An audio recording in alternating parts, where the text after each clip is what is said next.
नमस्कार, मैं सुनीता कथा मंथन में आप सबका स्वागत करती हूँ।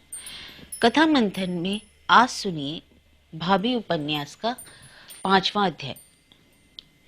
मजली भाभी का ख्याल था कि जिस जोर जबरदस्ती और अधिकार से उन्होंने सुधा को रोक लिया था, उसी से जब चाहे उसे वापस भी कर दे सकती हैं। पर जब सरन ने आकर छोटी भाभी का उत्तर सुना दिया कि उनका जी ठीक नहीं है, सुधा की साल संभार कौन करेगा, तो वे स्तब्ध रह गई।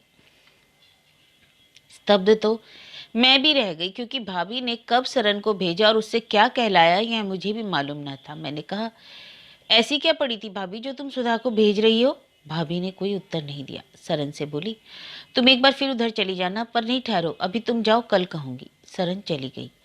मैंने भाभी से कहा, क्या कर रही हो भाभी? सुधा को बुलाकर तुमने कौन सा बुरा किया? आखिर एक ना एक दिन तो वह अपने माँ बाप के पास आती ही ना। भाभी, कुछ इसलिए नहीं भेज रही हूँ तो किसी कारणों पर अब भेजना ना भेजना बराबर है, पीछे छोटी भाभी को बुरा लगेगा। मेरे इतना कह देने पर भी उसी दिन सरन के साथ सुधा भेज दी गई और वह लौट भी आई।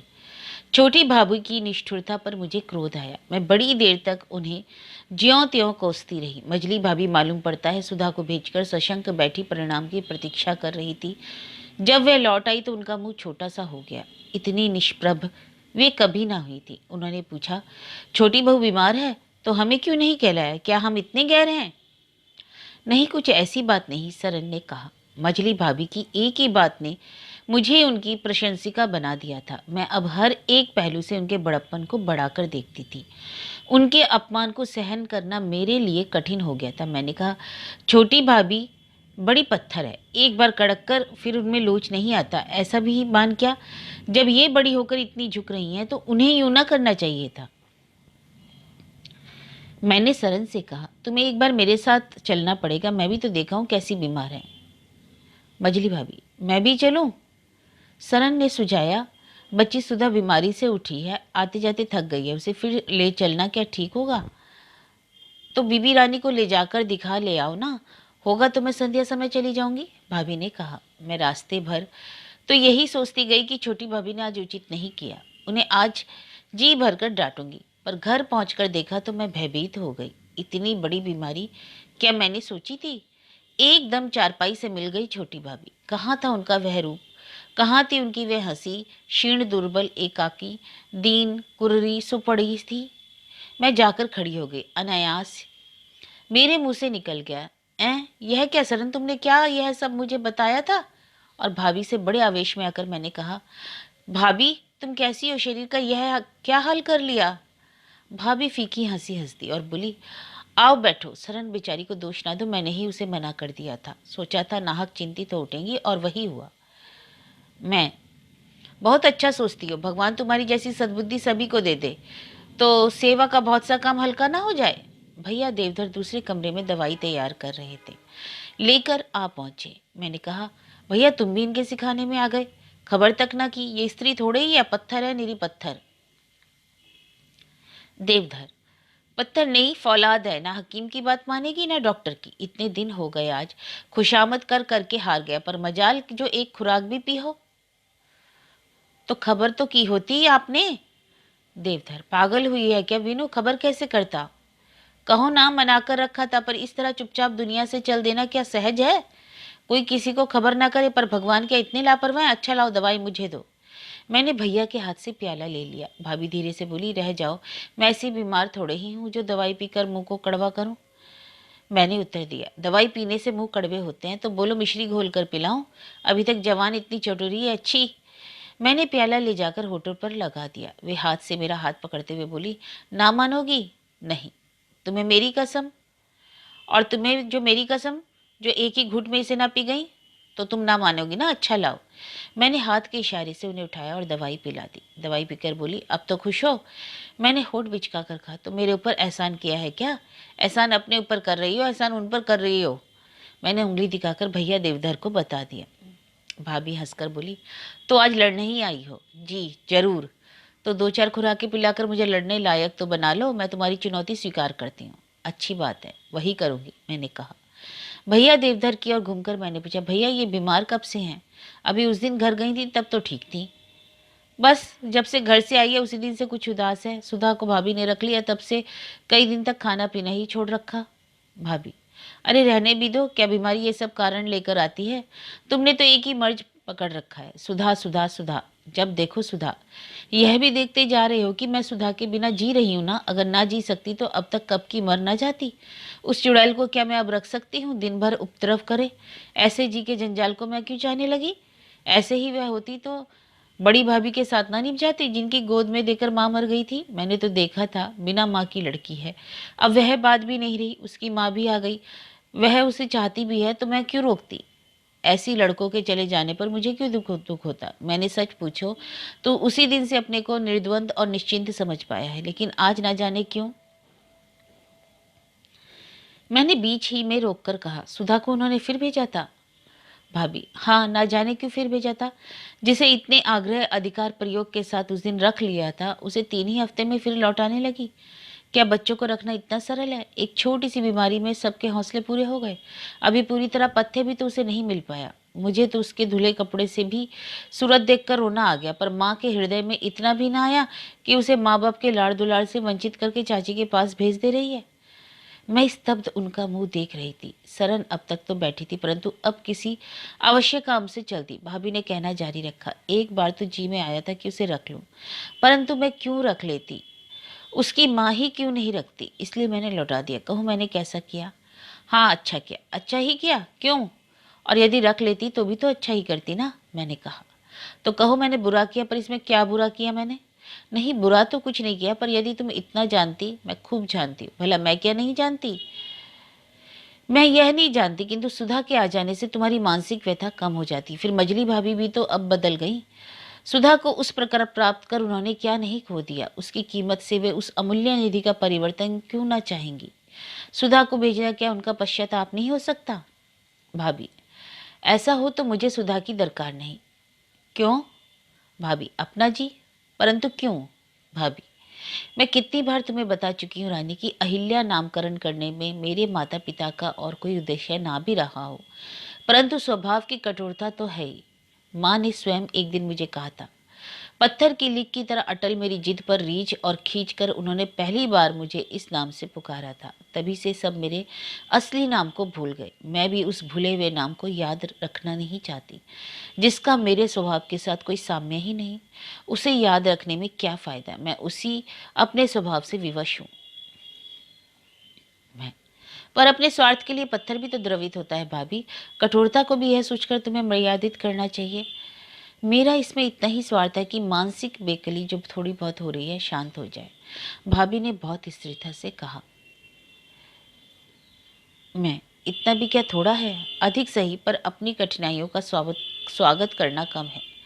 भरे पूरे की इच्छा सभी करते हैं, वह सुहावनी है। रिक्तता को गले लगाना निर्भय हो जाना है। सुधा सुधा बेचारी क्या है, जीवन के एक कोने को भी तो वह नहीं भर पाई थी। उसे निकाल कर तो मैं रिक्तता का अनुभव भी नहीं कर पाई हूँ।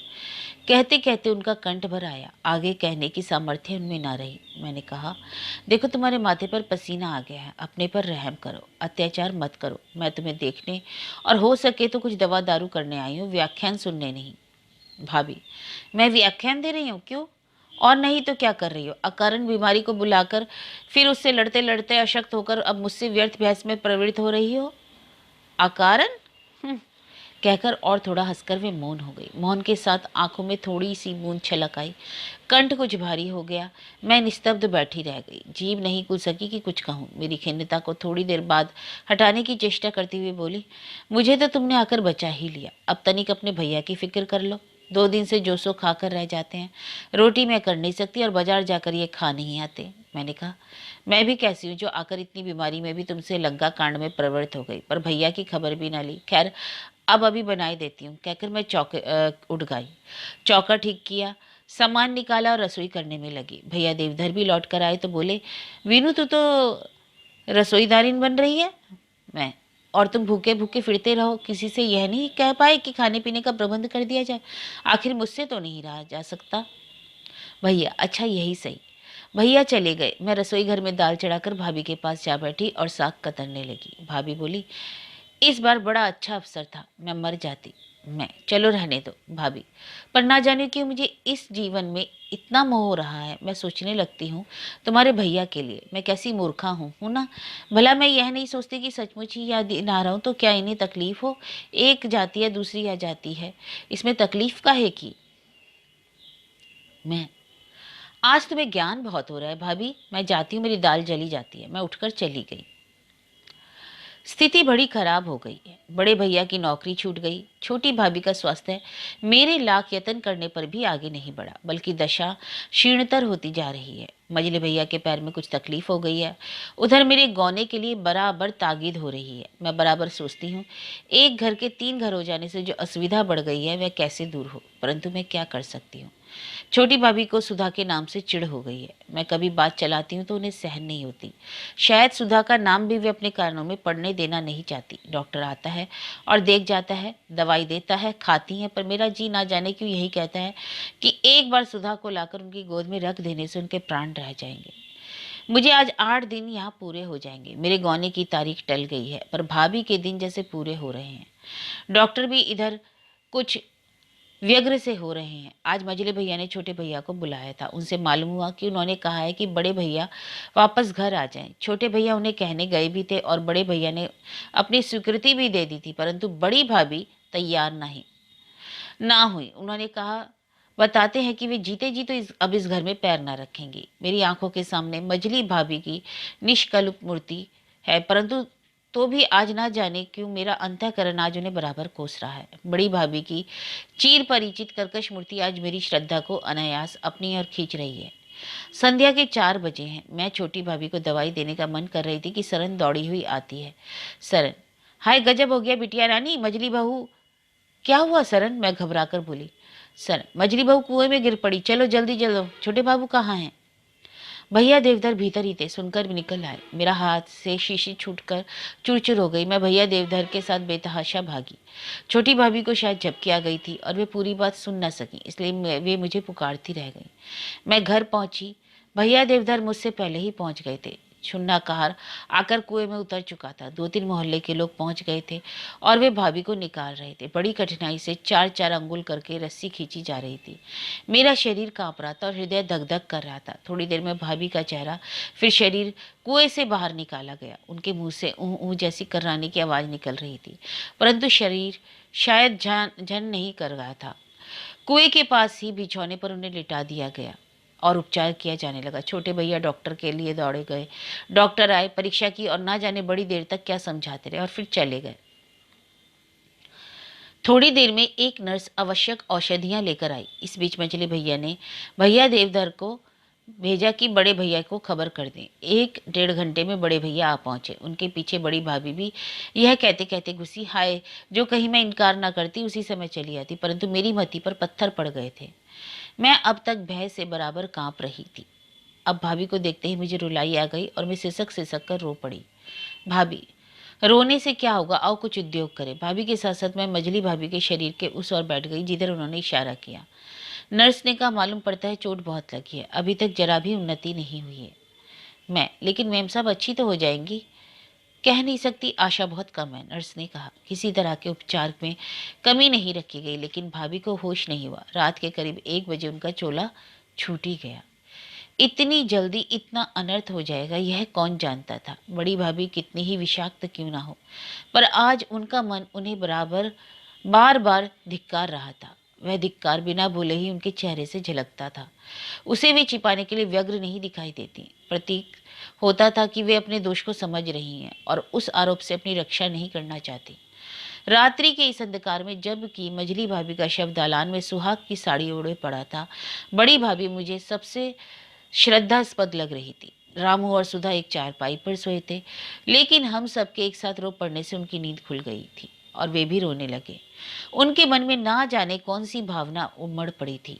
उसे प्रकट किए बगैर ही वे थोड़ी देर में अवसर की भीषणता का आभास पा गए और दोनों गले लगकर पहले जैसे हो गए। मैं बैठी उन्हीं के प्यार भरे आलिंगन को देख रही थी और उनकी निष्कलुप चित्तवृत्ति का मनुष्य के आचरण से मेल मिला रही थी। बड़े भैया शांति स्वरूप स्थिर किंतु कुछ अनमने से बैठे थे। उनके चेहरे पर विकार के चिन्ह इतने अस्पष्ट थे कि मालूम पड़ता था मानो इस सद्य प्रलय ने उनके अंतःकरण का स्पर्श ही न किया हो। मुझे बचपन से अब तक के अनेक दुर्दिन एवं महोत्सवों की याद है। बड़े भैया को मैं सदा आग और पानी के समय इसी प्रकार तटस्थ मुद्रा में देखती हूँ, उन्हें जैसे हाड़मस का मोह ही ना हो।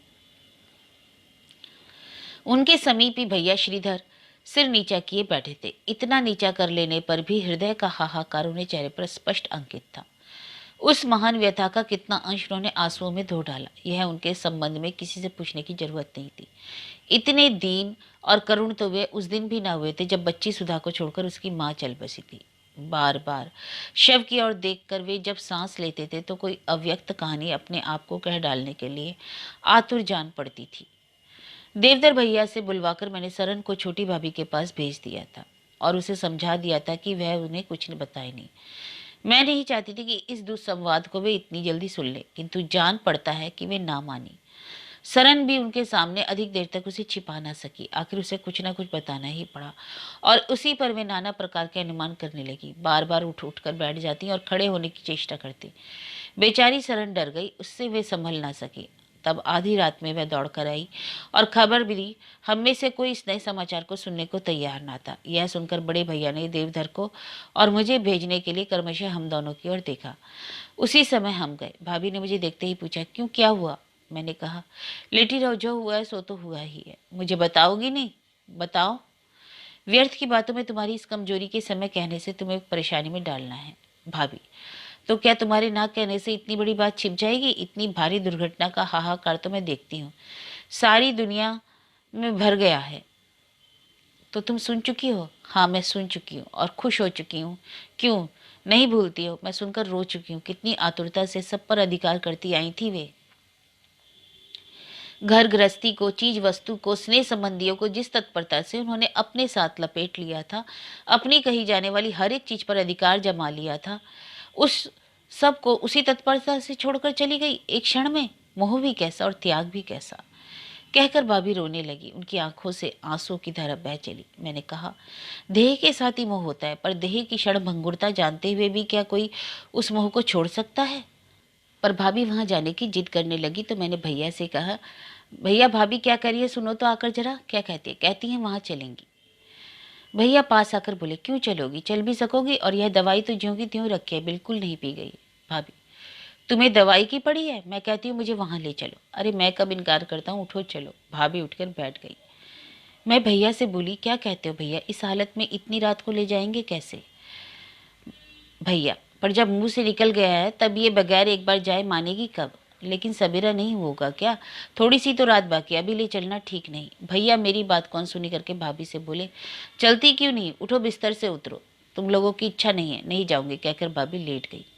मैं, ना जाने के लिए मैं नहीं कहती, मैं तो कहती हूँ तुम थोड़ा आराम कर लो, सवेरे चलेंगे। भाभी, अच्छी बात है, लो दवाई तो पी लो। बहुत बोलने और उठकर बैठने से तुम्हारे माथे पर पसीना झलक आया है। भाभी ने चुपचाप दवाई ली और पी ली, कुछ उत्तर नहीं दिया। मैं बैठकर उनके माथे पर हाथ फेरने लगी। मालूम पड़ता है मेरे हाथ की कोमल थपकियों से उनकी आंखें झप गई और उन्हें नींद आ गई। भाभी को झपकते देखकर भैया देवधर ने मुझसे कहा, मैं तो वहीं चलता हूँ बीनू, तुम चाहो तो अब द्वार बंद करके लेट रहो, मैं पौ फटने से पहले ही एक क्षण में आ जाऊंगा। मैं उठी और भैया के निकल जाने पर द्वार बंद कर लिया। आंगन में एक छोटी सी चारपाई थी, हल्के हाथों उसी को उठा लिया और बिछाकर भाभी के पास ही लेट गई। परंतु आंखों में नींद का नाम ना था। देर तक पड़ी रहने पर भी मैंने लैंप की बत्ती कम कर दी और मुंह ढक लिया। अंधेरा हो गया, पर उस अंधेरे में भी जैसे सब कुछ स्पष्ट था। सारी ताजी घटनाएं एक एक करके आंखों के सामने आ जा रही थी। मेरे मन की इस विचित्र दशा थी, कभी रोमांच और कभी भय का संचार हो उठता। इसी बीच किसी समय मेरी आंख लग गई और मैं सपनों की दुनिया में जा पहुंची। यथार्थ जगत में कुछ देर पहले जिसे मृत्युशैया पर पड़ा देख चुकी, जिसके लिए चिल्ला चिल्ला कर रो चुकी और शोक के आंसू गिरा चुकी, स्वप्न की दुनिया में उसका बाल बांका न हुआ था। वह ज्यों की त्यों हंसती खेलती, खाती पीती, गाती और मौज उड़ाती थी। यह सब देखकर मेरे जी में आता है कि इस प्रत्यक्ष संसार से तो स्वप्न ही भला। मैंने देखा कि भैया घर में नहीं है। भाभी अकेली बैठी सुधा के केश गूंथ रही है। मैं कहीं से पहुंच गई हूँ तो उन्होंने मुझे पकड़कर अपने पास बिठा लिया। मैंने पूछा, भाभी भैया कहाँ हैं? दो एक कमीज और कुर्तों का कपड़ा लाने को कहते थे, ले आते तो मैं सी देती। भाभी शायद मुझे बताने को ही बैठी थी। मुझे देखते ही बोली, तुम्हारे भैया की किसी बात को जानने का मुझे अधिकार नहीं रहा। मैंने अपनी अपनी में उनका विश्वास गंवा दिया। ऐसा क्यों कहती हो भाभी, भैया आखिर तुम्हारे ही हैं। भाभी, अगर ऐसा हो सकता तो फिर थोड़ी देर में ठंडी सांस खींचकर बोली, उसमें उनका दोष नहीं, रत्ती भर नहीं। तुम यह ना समझो कि बहन होने से तुम्हारे सामने मैं उनकी प्रशंसा करूंगी। मैं सच कहती हूँ, ये बहुत गंभीर समुद्र है, खारे होकर भी शीतल है। पर मैं क्या करूँ, मैं करूँगी क्या?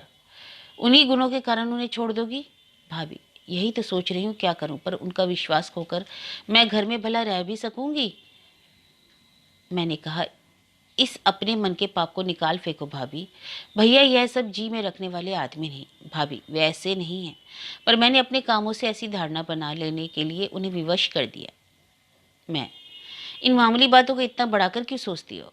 भाभी, मैं ठीक सोचती हूँ। ये मामूली सी समझ पड़ने वाली बातें बड़ा असर करती हैं। बड़ी जीजी के साथ उस दिन उस तरह के व्यवहार करके मैंने सोचा था मैं कुछ नहीं कर रही हूँ। अपने भविष्य की चिंता करके कोई नई बात नहीं करता। मुझे उस समय ऐसा ही लगा था कि मैं अपने मन के भाव को बता दूँ, पर पीछे उसके परिणाम को देखकर मुझे पता चला कि मैंने थोड़े की रक्षा के लिए बहुत को गवा दिया। वह श्री गणेश था। उन्होंने मुझे बहुत समझाया, आगे के लिए सचेत किया, पर मैंने नहीं सुना। तब मुझे उनके उपदेशों की परवाह न थी। पहले पहल तो ऐसा ही होता है, मैंने कहा। वे कहती गई। इसके बाद और कई बातें हुई, तब भी मैंने उनकी बात नहीं मानी। ना मानने के लिए नहीं, पर इसलिए कि मैं अपने को ठीक समझती थी। तभी छोटी बहू से सुधा को छीनकर मैं एक और कांड कर बैठी। पर इन सब बातों से मतलब क्या है? यही कि वे अब कहाँ हैं? कहीं तो नहीं, घर में बैठी भी मैं घर के बाहर हूँ। यह दशा कैसे चलेगी? मेरे ख्याल ये अंदाज गलत है भाभी। क्यों? कैसे? क्या मैं बिना आधार के कुछ कहती हूँ? सुनो, इतना सब ख्याल रखने का आदमियों को मौका कब रहता है? अपने कामकाजी जीवन में जो बात जहाँ पर जैसी आती जाती है उसका वहीं पर वैसे ही निपटाते हैं। वे हम लोगों की तरह बचाकर वहाँ के लिए बहुत थोड़ा रखते हैं। ऐसा कहने लगे तो ढेर लग जाए और जीवन का व्यतीत करना कठिन हो जाए। इसलिए मैं कहती हूँ कि यह सब निराधार है। तुम अपने को अलग ना हटाओ, उनके साथ मिलाए रहो। जो अलगाव हुआ भी है वह दूर हो जाएगा। वे समझ लेंगे कि तुमने अपने को देश काल के अनुसार बना लिया है, तो बस सब ठीक हो जाएगा। यह कहाँ बात झूठ नहीं है कि इन पुरुषों को ना रीझते देर लगती है और ना खींचते। वे बोली, तुम जरा मेरे पास बैठ जाओ और यह बता दो, अगर तुम्हारे देवता रूठ जाएं तो? मैं उन्हें मनाऊंगी। मैंने कहा, मनाने पर भी ना माने? क्यों ना मानेंगे? उनके मन का करूंगी तब भी ना मानेंगे? पर जो तीर हाथ से छूट गया उसे क्यों कर लाया जा सकता? ना सही, अगर हम उन्हें अपनी आत्मशुद्धि का विश्वास करा सके। वे बोली, यही तो मैं नहीं कर सकी। सब कुछ करके भी मैं उन्हें विश्वास न करा सकी। एक ही दिन में मैं उनके जितने समीप पहुंच गई थी, पीछे उतनी ही दूर जा पड़ी। लेकिन इससे भी मुझे एक लाभ हुआ। मैं यह जान सकी हूँ कि मेरा अब कर्तव्य क्या है। मैंने कहा, क्या है बताओ जरा, मैं भी तो सुनूं। इसी समय मेरे समीप लेटी हुई छोटी भाभी शायद जाग गई। मुझे पुकारा, आखिर कब तक सोती रहोगी? मेरी आंख खुल गई और मैं मझली भाभी के उत्तर को सुनने से वंचित रह गई। ऐसा मुझे ज्यों ही भास हुआ त्यों ही मेरे जी में उठा कि आखिर उन्होंने अपना कर्तव्य ही तो संपन्न कर डाला। यह सोचकर और इसके साथ ही मझले भैया की अनभिज्ञता पर मैं व्यग्र हो उठी। उधर छोटी भाभी मेरे मौन से व्यतीत होकर स्वयं उठ खड़ी होने की चेष्टा कर रही थी कि उनका पैर लड़खड़ा गया। पानी का गिलास जो गिरा तो मेरा ध्यान भंग हुए बिना न रहा। मैं उठकर खड़ी हो गई और दोनों हाथों से उन्हें संभाल लिया।